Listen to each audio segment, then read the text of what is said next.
A gente vai entrevistar um especialista. Se você quiser continuar plugada para fazer uma pergunta, me avisa. A gente vai conversar aqui agora com o capitão de mar e guerra, Luiz Eduardo Cetrim Maciel, comandante da base de submarinos da nossa Marinha brasileira em Niterói. Capitão, muitíssimo obrigada pela passagem aqui, pela participação no CNN 360.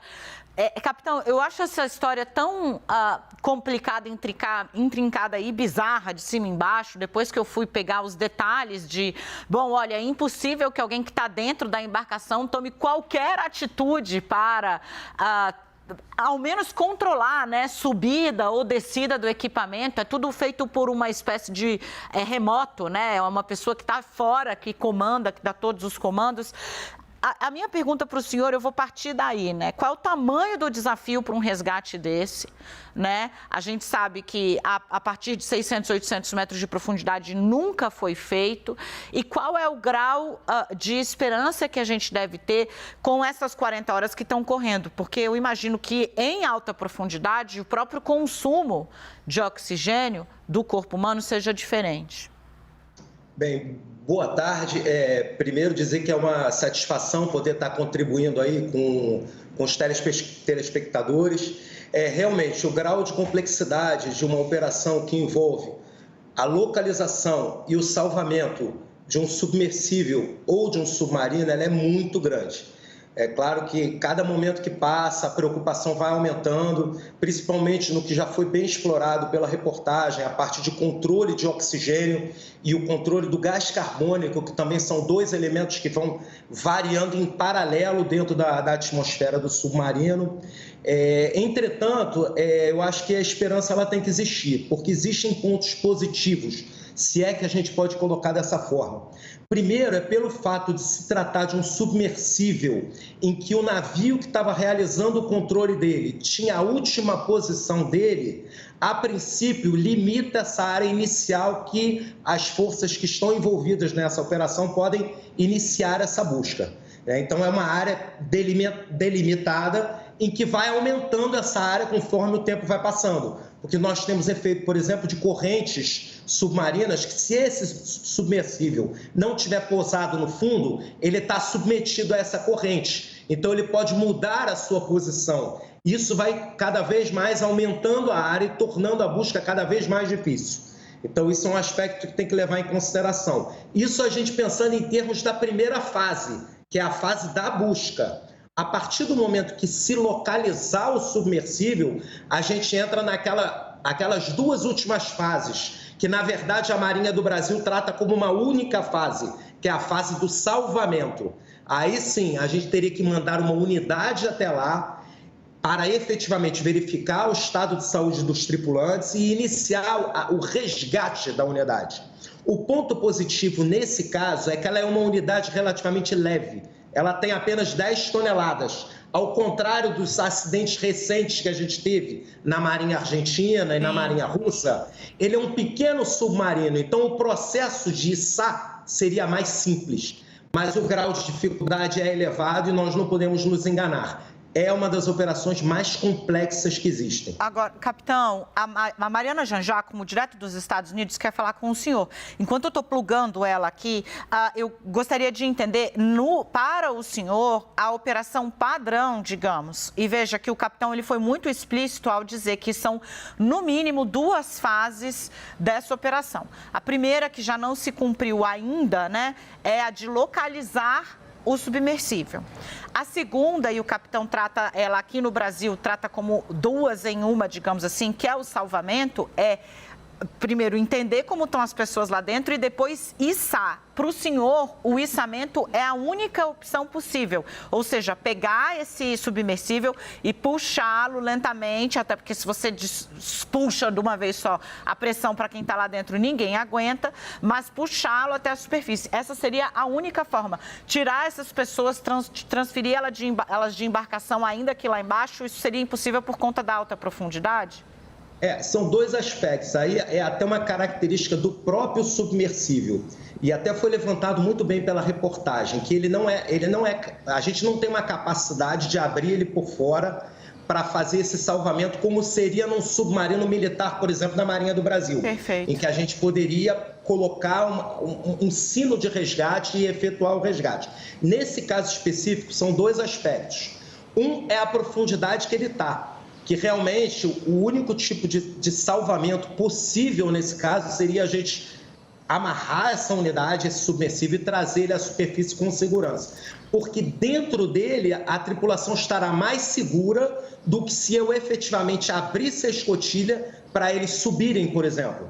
Aí existe uma série de consequências que na medicina hiperbárica a gente chama de doença descompressiva. Nesse nível de profundidade é impraticável fazer esse tipo de resgate. Então, realmente, na nossa avaliação aqui, com a nossa experiência, eu diria que o mais adequado aí seria realmente, até pelo baixíssimo peso do submersível, alguma unidade de superfície fazer esse içamento.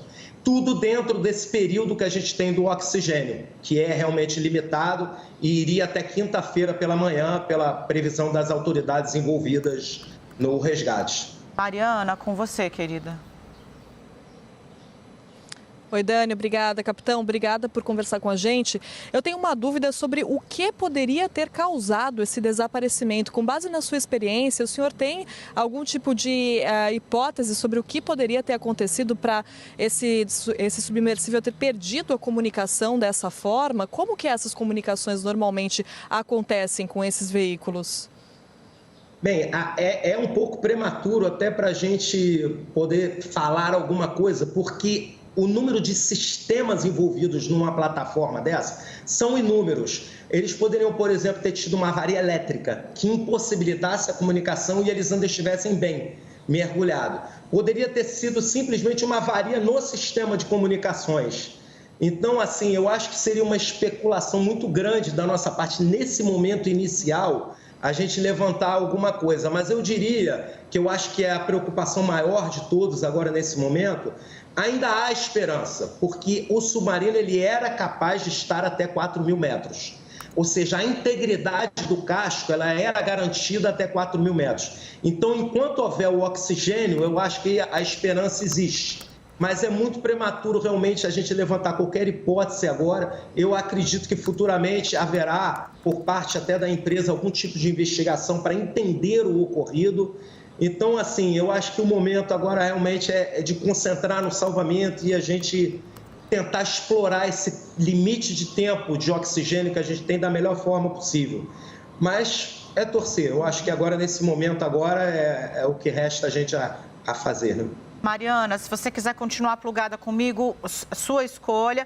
Capitão, o senhor fica comigo mais alguns minutos? Porque o senhor falou do peso do submersível e a gente preparou uma arte aqui mostrando mais ou menos como ele é, essas 10 toneladas, qual é o material. Então, eu quero exibir. Olha aí na sua tela. Olha.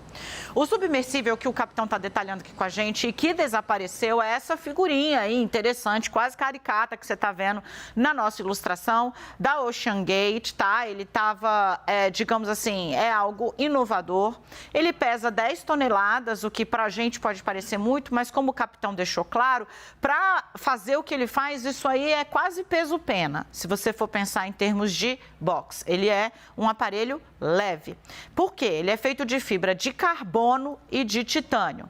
Ele só leva ali 5 pessoas. É o que tem lá dentro hoje. 5 pessoas. Entre essas pessoas tem um capitão, que é considerado um dos mais capacitados exploradores para esse tipo de expedição, que era ir até o Titanic, que está a 3.800 metros de profundidade. Veja que a profundidade não é para ser um desafio invencível para essa máquina, porque ela tem capacidade de até 4.000 metros de profundidade, então ela está dentro da zona de segurança dela para fazer o mergulho que ela fez.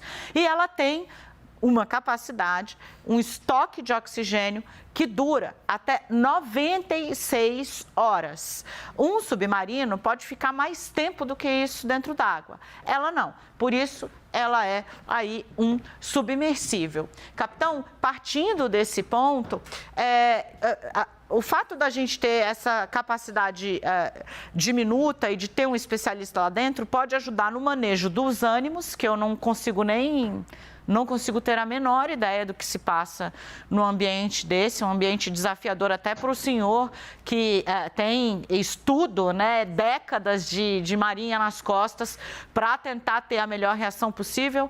Imagina para 4 milionários, ainda tem esse componente, que estão presos nesse submersível, a gente não sabe exatamente onde, mas o quanto da experiência desse capitão pode ser importante para que uma mínima ordem, alguma tranquilidade seja mantida, porque, de novo, gente, o que o capitão estava explicando precisa levar em conta na profundidade que eles estão, exatamente todas as reações do corpo para o consumo de oxigênio e liberação de gás carbônico.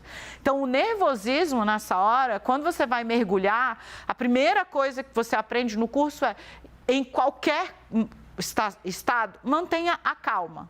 Primeiro porque você tem o seu cilindro, então se você puxar, o ar vem. Isso te ajuda a não ficar... E eu imagino que isso tenha que ser levado em conta lá dentro também. Afirmativo. Na nossa marinha, inclusive, durante a nossa preparação do curso de aperfeiçoamento de submarinos, um dos nossos treinamentos é justamente entender que no momento de um acidente, a maioria das pessoas tem que se deitar para gastar a menor quantidade de oxigênio possível. E só vai continuar trabalhando alguém que esteja diretamente envolvido no reparo ou em algo que possa ser feito para o resgate, justamente para minimizar essa diminuição do oxigênio e o aumento do gás carbônico. Então, com a presença de alguém experiente a bordo da embarcação, esse tipo de mensagem deve estar sendo passada para os tripulantes, que é o momento de deitar, gastar pouco oxigênio, aguardar, porque quem tem que estar conduzindo a operação está conduzindo. Então, quanto mais tranquilo eles ficarem, é melhor, sem dúvida alguma. Capitão, muitíssimo obrigada. Gente, esse é o capitão de Mar e Guerra, Luiz Eduardo Cetrim Maciel. Ele está ali na base de submarinos da Marinha em Niterói, subcomandante. Muito obrigada pelos esclarecimentos. A gente está aqui torcendo pelo melhor para que essa operação inédita na nossa história, como humanos, venha a ser realizada, que a gente consiga quebrar essa barreira nas próximas 40 horas. Obrigada, capitão, pela disponibilidade e pela clareza na entrevista. Até a próxima. Muito obrigado, eu que agradeço a oportunidade. Uma boa tarde a todos.